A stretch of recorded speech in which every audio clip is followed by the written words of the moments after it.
with me in the studio tonight just can't sit still while that happens. And while you're doing that, let me remind you that we're here almost every Monday from 6 to 7 with the Age Out Angels Radio Hour. Next week, September 23rd, Regina Thompson Jenkins, founder of the Trey Devon Lane Foundation, visits to talk about her new book release. And Peg Gold, who is working diligently at Mercer County Community College to bring English as a second language to anyone who needs it, any age, free of charge, will also be here next week.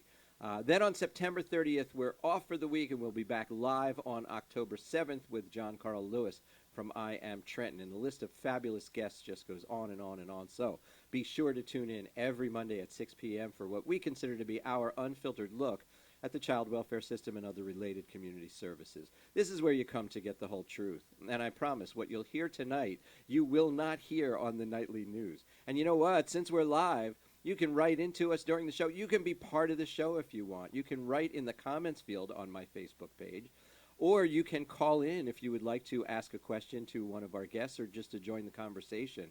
The call-in number is 609-807-2492. Again, that's 609-807-2492, and we'd love to hear from you. Here's some good news out of Philadelphia. Youth in Pennsylvania's foster care system will be able to attend college tuition-free starting in the fall 2020 semester. This is a law called the Fostering Independence Through Education Act. It was signed into law by Governor Tom Wolf. The new state law waives tuition for youth who were in foster care at age 16 or older, including those who have aged out of the system or who have been adopted. However, students aspiring towards higher education would be required to exhaust all means of financial aid before applying for the waiver. The waiver is designed to cover costs after grants and scholarships have been pursued. And by the way, the cost of the college application fees will also be covered. This is one of those sort of great news, sketchy news things. Because first of all, it's absolutely wonderful that we're taking this step. Because it didn't exist before, and it's going to help some people. There's no doubt about that. What always scares me about things like this are the ways that you can fall through the cracks and somehow end up not getting these kinds of services. For example, did you notice when I said it waives the tuition for youth who were in foster care at age 16 or older? So if you were in foster care at age 14, 15, happen to get lucky, get adopted, get into trouble and get kicked out of your house at 18, you don't qualify. You're destitute at that moment, but you don't qualify. Also, there are other things here, too. When you're talking about a foster child who may have aged out of the system, frequently they have nothing, absolutely nothing. So, what we're talking about here is getting them the tuition, and that's phenomenal. But where are they going to live? What are they going to eat? If they need transportation, how would they get back and forth to college? And frequently, when we're talking about this particular cohort of youth, those last few things that I said are unsolvable. They just don't have the means or the resources to get those things. So you sort of have to look at this as being happy for the kids, who it will definitely help. I guess maybe it's unfortunate that the preponderance of youth that I meet are the ones who end up falling through the cracks. And come to me because they're in crisis in one way or another. But it's a good start, It's a really, really good start. Starting with the fall 2020 semester, this new law will make the path a little easier. I understand a little easier, and we appreciate that. That's according to Governor Wolf. He wrote that on a Facebook post. Politicians communicate through Twitter and Facebook now. As a result, all Pennsylvania colleges and universities, including public, private, community colleges, and state-related schools, will begin accepting the waivers. By the way, it says here that in-state tuition in Pennsylvania averaged about $22,299, and that's tuition. That add another $10,000, $20,000 for room and board. There's books. There's a lot more to this than just $22,299. So we're going to have to see how this plays out, and we'll report back to you when we get some information about that. Also, I want to mention 3 events that Age Out Angels participated in last week.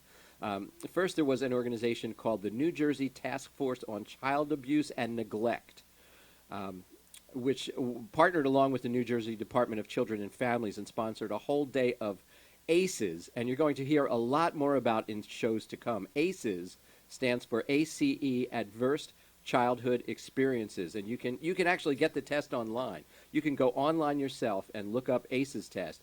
Get the test, and everyone should take it at home. I think it's a quick 10 questions. And the point being is that people of any age who can answer yes to 4 or more of the questions about specific adverse childhood experiences, if you have 4 or more, you have a much higher correlation with self-destructive behavior. And this is particularly relevant now because the child welfare system emphasis is about to shift so that the emphasis is on prevention. Well, when you're thinking about moving $1 billion towards prevention, where do you start? And what these ACEs offer is a kind of a roadmap for where to intervene in prevention. Then there were 2 mentoring events in the last 2 weeks. The first one at the Shiloh Community Development Corporation, and the second was sponsored by the Three Doctors Foundation at Trenton Central High School. It was so inspiring to see events with the emphasis on mentoring being planned, because there's mounting evidence to support the claim that having a mentor can make a huge difference in the life of an at-risk youth. So we just want to say thanks to Jania Richardson and Stephanie Toro from Shiloh, as well as Denise Crease from Trenton Schools and Wendy White from the Three Doctors Foundation for working tirelessly to put momentum behind the concept of mentoring. And we hope to participate in many more positive events like these. Finally, later in the show, on my final words tonight, I'm going to reveal my plan to end poverty. It's no joke. I take this stuff really seriously. And when I say this to people in cocktail parties, they just chuckle, like I've made a punchline. But I guess the idea is just so preposterous that it evokes humor. But I assure you, I'm deadly serious. I've seen the way developers revitalize or gentrify an area. And what they do is wrong on so many levels that I had to look for alternatives. I think you'll find this to be logical, practical, and able to attain the desired results. So stick around. To hear that, you got to stay for the end of the show. We're going to take a short break. I'll be back in 1 minute with Cece and Dina Bogan. Don't go away.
And we are back. Thanks for staying with us. I hope you hit that share button on Facebook while we were taking a short break.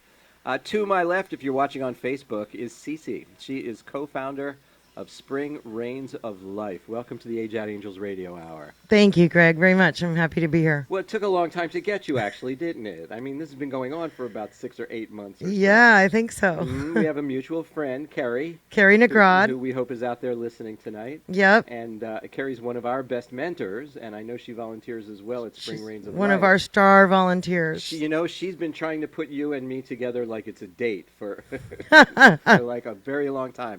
So, Carrie, if you're out there listening, you were successful. We finally made it. We're glad to have Cece on our program. And if you're watching on Facebook, to my right is Dina Bogan. She's the Senior Coordinator of Field Development for Autism Speaks. Welcome to the Age Out Angels Radio Hour. Thank you so much for having me. I'm so glad you could come on. Autism is a topic that we have not discussed on the program, and we need to. I think that first of all, I would guess that unless people are directly touched by it, they don't actually know what it is. So if I may, I'd like to just start by asking you, can you give our audience an idea of what autism actually is? So autism really refers to a range of conditions. And we say all the time, if you've met one person with autism, you've met one person with autism, because everybody is different. Different, yeah.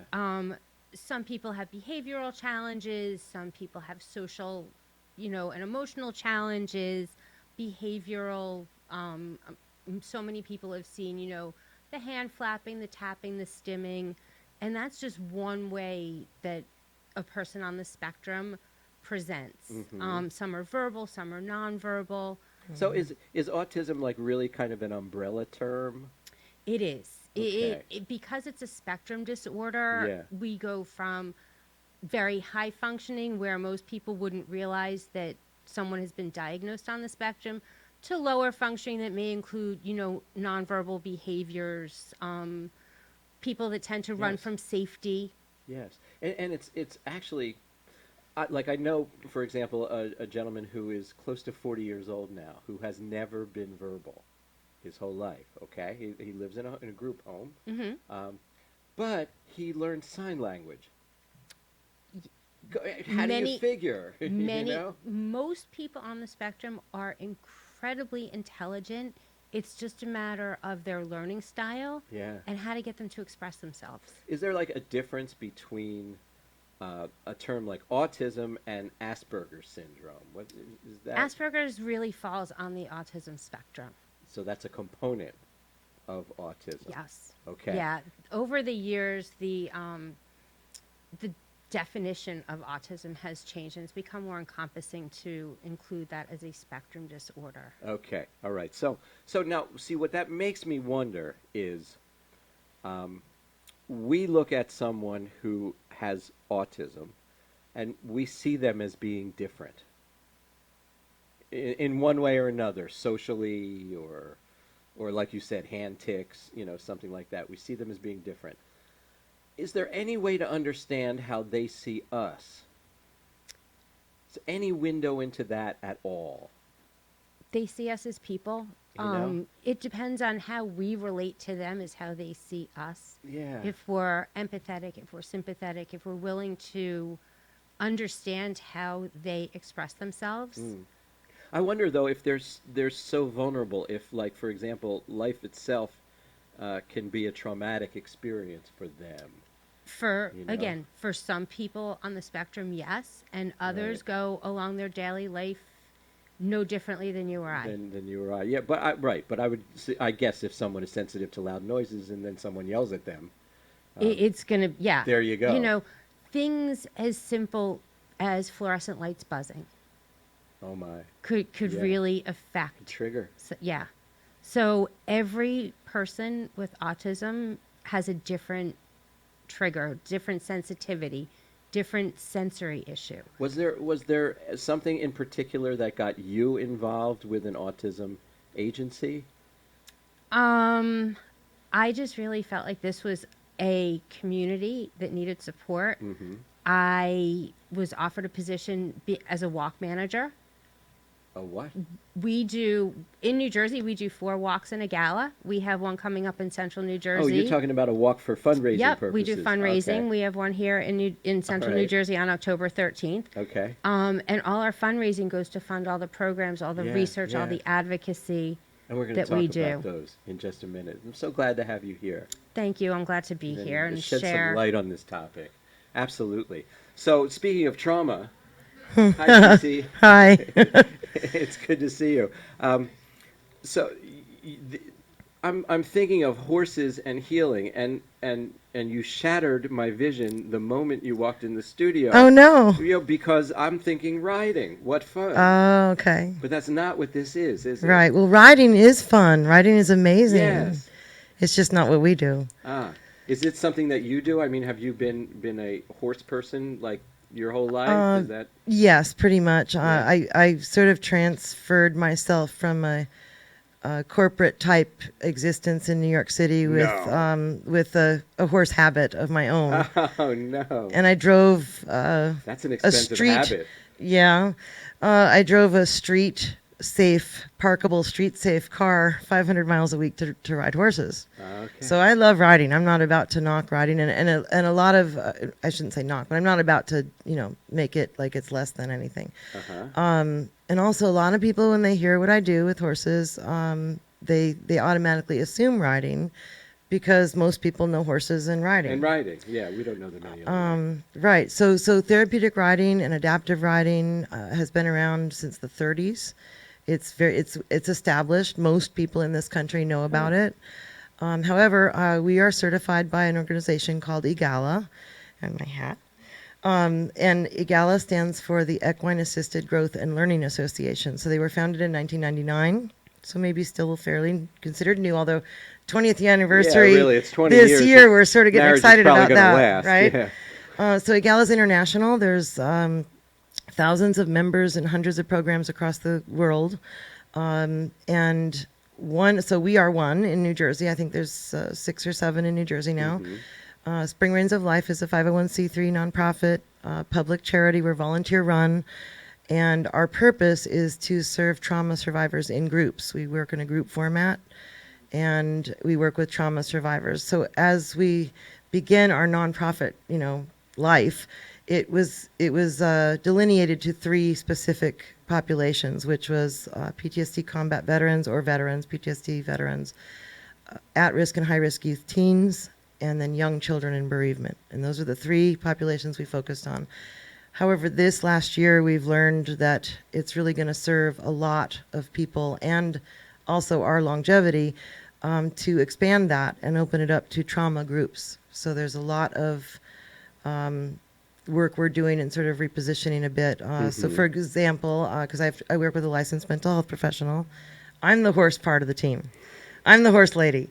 I'm certified EGALA equine specialist, but I work with a number of mental health professionals that specialize in different, populations. So Erin Rahan is an LCSW. She's our teens expert.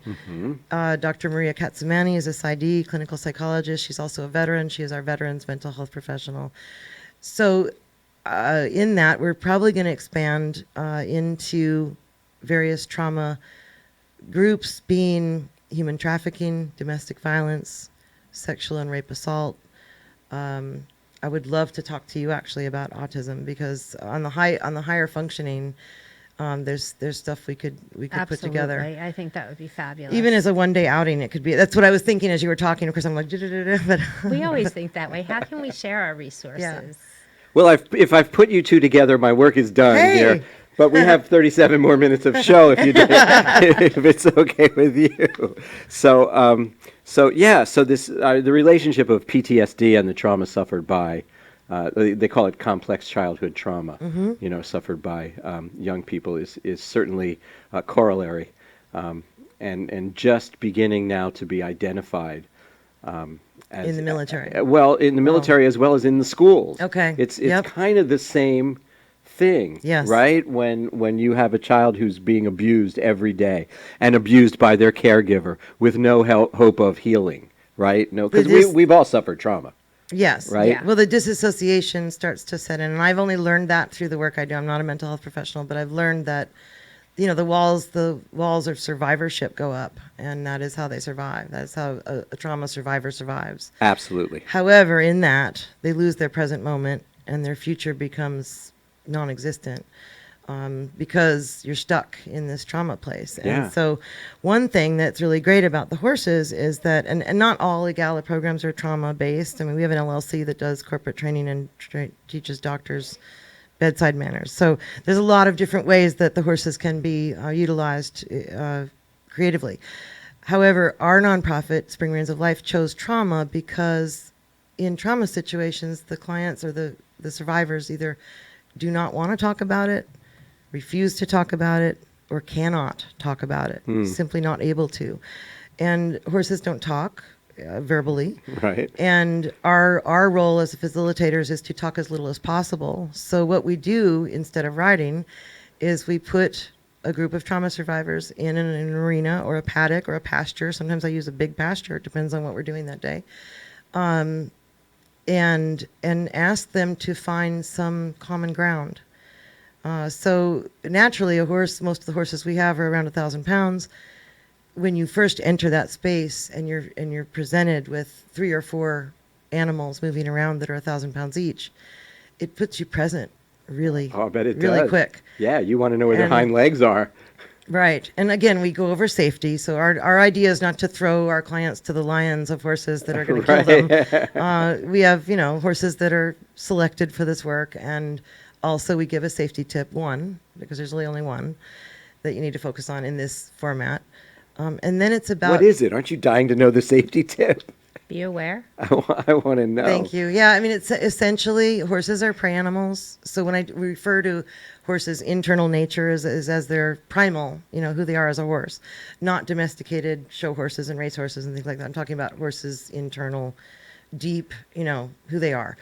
They're prey animals, which means they're somebody's lunch. And so it makes them experts at being very hypervigilant and also very calm. They can switch between hypervigilant and calm very easily. Wow. And they're very aware of their surroundings. So when we were talking offline about the dog versus a horse, so dogs are awesome therapy animals. Oh my God, they're in schools. They're doing incredible things. I have a friend who takes service dogs called Merlin's Kids. She takes service dogs out of shelter. She adopts killed, dogs that are on the kill row, whatever you call that, and trains them into service dogs. And she trains them for autistic kids. She trains them to be able to go to school with them. And so so That's dogs very are amazing. important to a lot of people Yeah. on the spectrum. But the difference between a dog and a horse is very interesting. And I think it's what may be the difference in what we're doing with mental and emotional health on such a raw level, maybe with trauma, is that so a dog is a predator like us. Dogs, their eyes are on the front of their head and they're very tunnel. They see something and they can focus on it. Whereas a horse or a deer is a prey animal. They see 360 almost. So they're sort of tuned in to everything around them all the time while also being engaged, And so that's also one thing I think is good for autism, because that's also sometimes what's going on for autistic kids and adults, actually. We hear over and over and over about how people on the spectrum respond so well to animals. So, yeah, and part of it's present. Be present right now, right here. That's all that matters, is this moment right now. And that's one thing that's great for veterans, is that they're able to get present and stay present for an hour and a half to 2 hours in our arena. Yeah. With teenagers, with the at-risk, and that's what I want to focus on the most here because of age out angels. Yeah. So with teens, and they're actually kind of I really love working with this population. In the beginning, it scared the bejesus. Yes, the bejesus. I almost said a bad word. It okay, we're on the internet. Have fun. It scared the bejesus out of me the first time I first started, because I was like, I want to work with these street kids. But then when they showed up, I went, oh.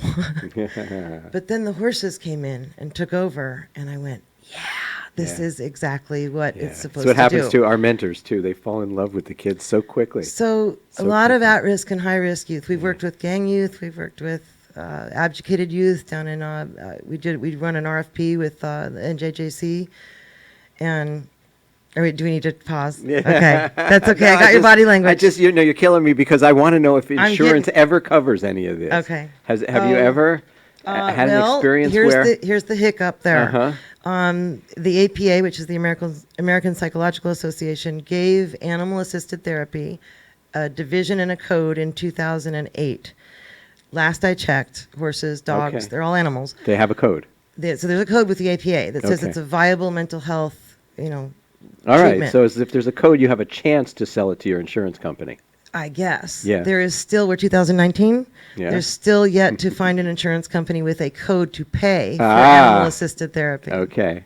All right. So that's something that. So I don't know. I made some may need friends a little lately work. with congressmen, so maybe I can talk. Maybe we'll see about I that. certainly hope so. Dina, with a topic like autism that we've already established here is a broad spectrum with a lot of component parts, and each child is different. How do you structure an organization like Autism Speaks to be able to have programs that accommodate a large as possible number of youth? Autism Speaks, we work more with research on many different levels, from genetics to, all the other spectrum disorders. We do a lot of advocacy. We refer out. We have a family services division who refers out to our service providers. Okay. We don't actually provide services. Services, right, directly. We refer out to the local services. So working here, in the Mercer County area, I tend to form relationships with all our service providers, so I can talk intelligently to the families who are looking for things like that at all different kinds of levels. It actually says here that you have awarded, not you personally, but Autism Speaks, has awarded more than $4.7 million for autism research. Wow. Yeah, all over the world. It is global. That's amazing. And different countries tend to focus on different things. Different states focus on different avenues of research because there really right now is no answer. Yeah. Because every person is different. Yeah, but I'm noticing here that maybe some of that research is genomically based. Large family-based study finds 80% of autism risk is from inherited genes. They believe that, yes. Have they identified, a gene or specific genes? There is no a gene or Yeah. specific gene, again, because everybody presents differently. Yeah. They're looking for the commonalities. Yeah. I mentioned earlier in the show about the ACE, Adverse Childhood Experiences seminar that I went to. They actually isolated what they refer to as the resiliency gene. And it was just absolutely amazing. It has like a number, the way genes do, letters and numbers. Right. But generally it's referred to as the resiliency gene. And it's a gene that only activates when a person is under like an extreme pressure, an adverse childhood experience, something like that. That's when that gene activates. And there's two kinds. This is amazing. There's a short version of it and a long version of it. Like, have you ever seen two kids who basically suffered what you thought was pretty much the same thing, right? One kid comes out smelling like a rose. The other one is in and out of jail and can't function Exactly. properly in life. Okay. So if you have the short version of the gene, then there's a good chance that your resiliency will be limited. Your ability to bounce back from a traumatic experience will be limited. And if you have the long version of the gene, you have a much better chance of coming. It's just mind-boggling. It's Genetics mind-boggling. is fascinating and yeah. scary at the same Oh time. my! And I'm looking for a doctor right now who will write me a script to take that test. Wouldn't you be dying to know? I'm curious if you're the short or the long. Right? If I have the short one or the long one. Yeah, I don't know if I want to know because I don't want to worry about it all my life. No, I want to know if I have the short one. Then if I suffer Well, some trauma, I got to go. Okay, I got to stay in bed for a month or two. It's okay. You just gave me a pitch. Maybe I could use. If you have the short gene, come to horse therapy groups, and we'll give you the long one. We'll figure out a way to elongate your the short version of your gene. Wow. So all right. So you do mostly work then in the field, personally. I personally am in the field. Yeah. I talk to a lot of families. Uh-huh. I hear all different kinds of stories. I love hearing success stories. It breaks my heart to hear challenges, but we always try to find a way to help a family work with them, who to refer them out to, what we can suggest, who can advocate for them if it's a school issue. Yeah. That's. Do you have resource to people who could actually go to a school and advocate? We have child? referrals. We work, we have a huge database. Uh-huh. And if you go to autismspeaks.org, there's a place where it says resources, and you can break it down by age, by state, by, at what level they need services, if they're high functioning or if they need, more centralized therapies. So how big is this organization? I'm meeting you in a Mercer County event. I make an assumption that you're sort of Mercer County, but it sounds like you're bigger. We are global. Yeah, okay. As far as research and advocacy, we do walks all over. In the United States, I believe now we do 72 walks. Uh-huh. So we're all fundraising for the same cause. But it also brings, through our walks, we bring a sense of community. It helps our families feel that they're not alone. Oh, yeah. They can talk to other families, find out what works, what didn't, where can they go, who used this therapist or this type of therapy. Yeah. So, I'm looking at your website right now. It's just an incredible source of information. Like you said, I went on the one that said resources, or resources, and clicked on for parents. Because I'm assuming that right now out there listening, there are some parents of autistic children and you could always use a little more. Absolutely. And we have so many different downloadables to help parents. Yeah, go to this website. If you're out there and you have a child with autism, or if you just want to learn more about it, maybe you know someone who does, autismspeaks.org is the website, and there's autism-related guidelines for healthcare providers and strategies to improve sleep in children with autism. It just there's Everything a from list here. It goes your on dentist and on. appointment to Yeah. a haircut, because Yeah. that's traumatic You never for some of know, these right? kids. Yeah. It's sensory. They don't want to be touched. They don't want to be Yeah, touched. yeah. It's just somebody's coming at them with a scissor to cut their hair. It's a little scary, and Yeah. it's a Right. stranger. Yeah. 1 in 59 children are diagnosed on the spectrum. Is that number increasing? It does. Yeah. It is. It has increased over time Yeah. for multiple different reasons. Who knows? Yeah. Some of it is better diagnosis. Some of it is more, Awareness. I think. awareness Right. cases. There's not as much of a stigma to autism anymore, so people are not afraid to have their child diagnosed. Yeah. They're realizing that the earlier you get your child diagnosed, the earlier you can start getting them the therapies that they need Right. to really put them on the best path they can be on. Yeah, to get services. I mean, that's really kind of what it's all about. That And it really is. I would assume that every parent with an autistic child worries what will happen when the parent is gone. That's a big Right. concern. That And is a so- huge concern. And when we first started this organization in 2005, we really focused on early diagnosis and young kids. But now those young kids have grown up, and we're looking at, transition to adulthood. What Sure. happens when you age out of the system at, 21? You need to start planning that when they're 13 and 14. Absolutely. We're going to take a short break here. Give you a chance to hit that share button on Facebook because I know you're dying to. Don't go away. We have lots more show coming your way with Cece and Dina Bogan. Back in a minute. This was not as bad.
I did a presentation.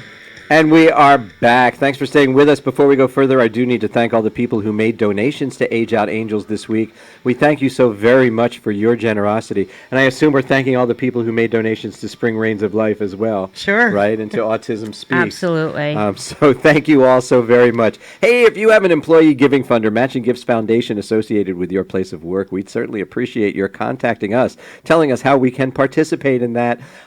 We've had one every week now for the last 2 weeks. Julie Pindar got us associated with her corporate giving foundation at Bank of America, and we're so appreciative of that. So thanks, Julie. Private message me on Facebook or email to greg@ageoutangels.org. And I want to remind everyone that you can donate to Age Out Angels every time you make a purchase from Amazon. All you have to do is designate Age Out Angels to be your Amazon Smile designee, and a portion of your payment will go to Age Out Angels without it costing you 1 penny more. I can make it easy for you to designate Age Out Angels as your Amazon Smile recipient. All you have to do is contact me either via Facebook or greg@ageoutangels.org. And I can send you a link that will take you directly to our designation. Back now with Cece and Dina Bogan. So, Cece, I want to paint a picture of the farm.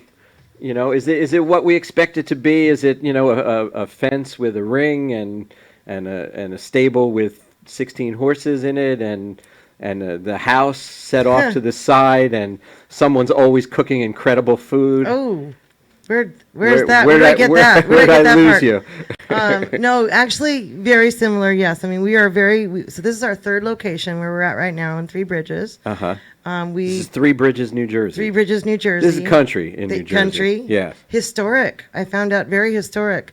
There is an old hotel that has been turned into a housing that used to be a coach that was halfway between New York City and Philly. Okay. That was where you stayed the night. All right. On your way to Philly. It was a 2-day trip by horse, so.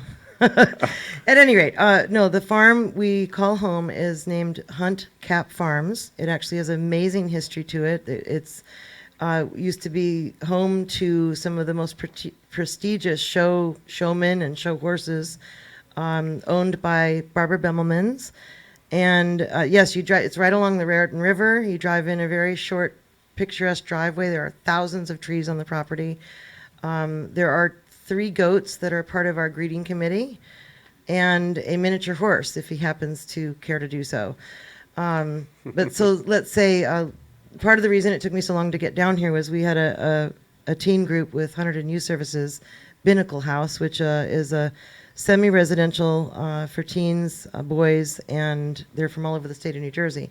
We had that booked on Monday nights at 6 o'clock for 8 weeks. That's why I couldn't come until that was done. So let's but say they would I'm a drive teen. in, so they come in a van, So two vans. I'm a actually. teen now.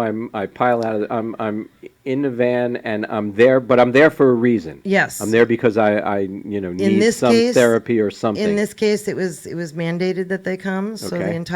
entire house had to come to these Monday night groups Mandated by whom? by Binnacle House, by Hunterdon Youth Services, Okay. to say you're going to horse therapy on Yeah, Monday this nights. is where you're going. Okay. And so we had a full group, which was awesome. What's that mean? How many kids? 11. 11 kids. Okay. And and what so- happens when they get out of the van? Where do they go first?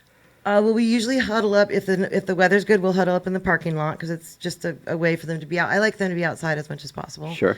And that's where the goats usually come into play. And sometimes the goats would put on a show of like headbutting, and so that kind of breaks the ice. It sort of gets Okay. them talking. And it's like maybe being at this farm isn't so bad. Is this a co-ed group, males and females? No, male. This All males. particular, I mean, we do work co-ed and we do Right. work with just girls, so it Okay. depends. But this group was all male. This was all male, yes, and ages 15 to 19, I believe. Okay. That's when we lose them. 14, 15 is when we lose them.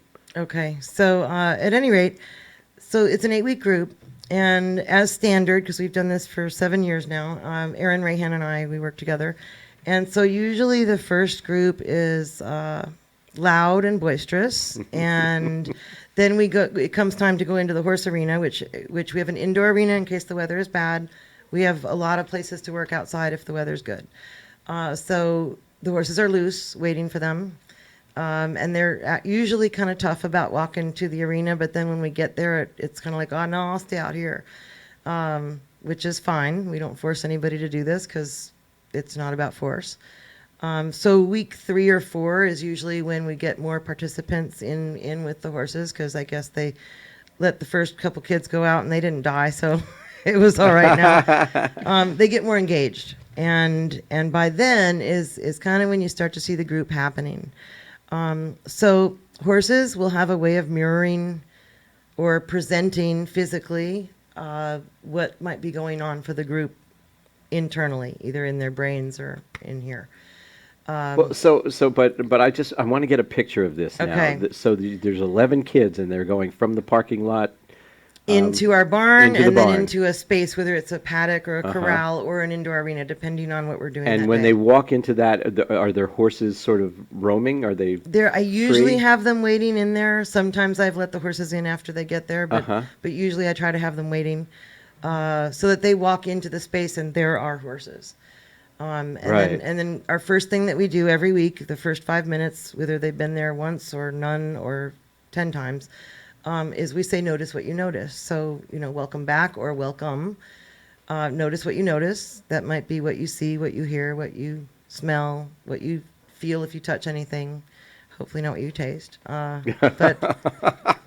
and it's never happened, so I shouldn't say that. But No, but it's a good punchline. and I give the one safety tip I give. We talked about that a little bit before, this is whether it's a veteran or a teenager or a kid. It's the same safety tip, and that is, as you enter the horse's space, which is their herd space, be aware of how you're feeling about that. If something does not feel safe, make space, because that's what the horses will do. If the horses don't feel safe in your presence, and sometimes they don't, because if you walk in a ball of aggression or a hot mess of nerves or anxiety or whatever it might be that you're dealing with, if you're dealing with trauma, the horses might move away. They Sure. might go, wow, and move off. Well, do they see? Yeah, I mean, they have eyes. Their eyes are kind of on the side. Yes, so they're like a deer. They have a 360-degree vision, really. There's like a little blind spot in front Really? and a little bit bigger one behind. Ah, And I tell people it's okay to be behind a horse. It's not, you don't have to not be behind them. Can they kick? Yes. But if you find yourself behind a horse, the best thing you can do is to let them know you're there. And if you don't feel safe about that, then to get yourself somewhere safe. yeah. It's when you surprise a horse from behind that they're going to go, That you back sneak leg up is on gonna them kick, and you right. surprise them, they're going to kick because that's And their, it's going to hurt. I mean, there's if no, they connect. there's no polite way to make that not Right. hurt. And so I tell people that, these are the horses that you're working with are horses. Are they prone to aggressive behavior? No. Have they done this? Do you select them? Are they sort of generally I do look for a horse that empathetic is. horses? Well, I no, guess? because people think I want a bomb-proof horse that doesn't react. No, I want a horse that's going to react to everything because that's okay. their job. Yeah, yeah. So I have a thoroughbred mare that is very high-strung and she reacts to everything. I also have a Lipizzan or gelding that is more solidly based and a little bit more secure in his environment, and so he's a little less frazzled by things. He's a little more bomb-proof, as horse people would call them. I have a quarter horse mare it can go either. I have a quarter horse mare that can be hot and react, or she also can be cool as a cucumber and totally cuddle. So it depends on what's presented. And are you so tuned in to these horses that you sort of know which of those two attitudes you just described is likely just by looking at them or watching their body language? Well, I would like to say so. However, every group, every scenario, every client, every space is different every day. It could be the same group of kids coming back for the third my. week, and Yeah. it's so depending on what walks into the arena and where the horses are that day, because the horses have moods and attitudes also. I had one time where one of my horses was feeling a little cranky and was acting cranky, and it turned out that it wasn't the group, it was the horse being cranky, and Yeah, so that's we how it worked is. on that. Yeah. But generally, I walk into the arena with a plan, with a general understanding of the horses and who their personalities are, and an overview understanding of the group, meaning we don't know specific individual backgrounds on each member. We know their trauma. We know their teenagers. Right. We don't really know how that all came about. We know they're male and they're this age, like that kind of thing. Yeah. But I don't know their story, and I don't know what the horses are really going to do that day. So I have a plan. Week 3, let's build an obstacle course and ask them to name certain places on the obstacle course and then take the horses through it. That's our plan. We walk in, the horses start running. Well, we might get to the obstacle course, we might not. Right. The horses are now running, so we're going to deal with that present moment of them running. Why are the horses running? Gee, what's going on with the horses today? Yeah. What do you think is happening for the horses? And then they can voice what they think. Sure. And usually we're able to come to some kind of conclusion with their input. It's their ideas. Yeah. The teenagers, when I say they, I'm meaning clients. And they'll say, well, they need to calm down because they're too high strung, or they're anxious, or this one's pissed off because. So they create a story for the Sure. horses. And then we try to apply that, which means that my plan of the obstacle course may not happen that day Right. if it goes in this direction. In the beginning, when I did this work, that drove me crazy because I like to know that we're on schedule and we're doing this and we're going to make a difference. And I'm a planner. Yeah, but it doesn't work. But the Too many horses, variables. right, and the horses, I've Right. learned to trust them. I've learned Yeah. to know that their answer is the Yeah. right answer, no matter how bad I want our Yeah, plan to yeah, ensue. yeah. And usually what happens is if the horses change it, I had one time where the horses, half of them went to sleep. The clients walked in, and one by one, I had one standing because they're on watch, I guess, and the rest of the horses down sleeping. And that Oh, was my. so unique and so bizarre Yeah. that Did you get a look picture? at. I did. Had to, of them sleeping, yes. But we ended up going through the story of what was going on for the horses, and the Sure. teens were able to help Yeah. us decide that, well, sleep is important, and none of them have been getting sleep that week because of fights, because of arguments, because one was under penalty or whatever they called it. So it became the real story of what was going on for those Sure. teens that week. It's just not what I was Sure. planning. Dina, you meet a lot of parents. I do. And so, what kind of advice do you give generally when you're speaking with parents? It really depends on the parents. I find a lot of parents feel very isolated. Oh, Their children with different behaviors don't Right. fit in with the rest of the kids at the playground, and it can be difficult. yeah, So the families tend to pull back a little bit. They Sure. don't go out as much. They don't socialize. I guess you could rack your brains in two directions. I mean, first is how can I get my child integrated into society? And the second is, why is just the general emotion? Why is this happening to this poor child? He deserve, or she deserves better. And a lot of times the answer to that is they don't know how to express themselves. Yeah. And Whether they're nonverbal or their behavior patterns or just people on the spectrum tend not to socialize as well. Yeah. And I've seen some rude behavior. I can only call it rude from parents of typicals. Who would say things like, they don't want the child with autism in the same bunk as their child in summer camp. Yes. Like it's something that Like was they're going to contagious. catch. Yeah. Yeah. Autism is not contagious. And Sad. people on the spectrum want friends just like we all do. Sure. They really want the same things that we do. They don't know how to tell us that. Mm-hmm. And a lot of times they don't know how to accept it. Yeah. They're not receptive to that friendly, outreach. Sure. So you kind of have to figure out what each person on the spectrum, how to approach them, how to be their friend. Yeah. Yeah. So I guess it has a lot to do with education, especially for the folks who don't have children Yeah. of autism. But again, 1 in 59 kids is diagnosed on the Sure, spectrum. sure. So there's a good chance that you know somebody who, Yeah. either it's in your family or you have a friend who has a child on the spectrum or a relative, Yeah. somebody in your child's classroom. Because we integrate, it's all inclusion. It's, the best case scenario for someone on the spectrum to see positive behaviors modeled. My guests tonight are Dina Bogan from Autism Speaks. I hope that you will go to their website, which is autismspeaks.org, autismspeaks.org, and you'll find like tons of fabulous information there. And if you want to know more about Spring Rains of Life, you can go to springrainsoflife.org. Thank you so much for being here tonight, both of you. We're going to take another short break, and I'm going to come back with my final words, and we're going to talk about how to end poverty in the inner city. You are not going to want to miss that. Don't go away. Stay right where you are. Fantastic.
And we are back and having way too much fun here on the break.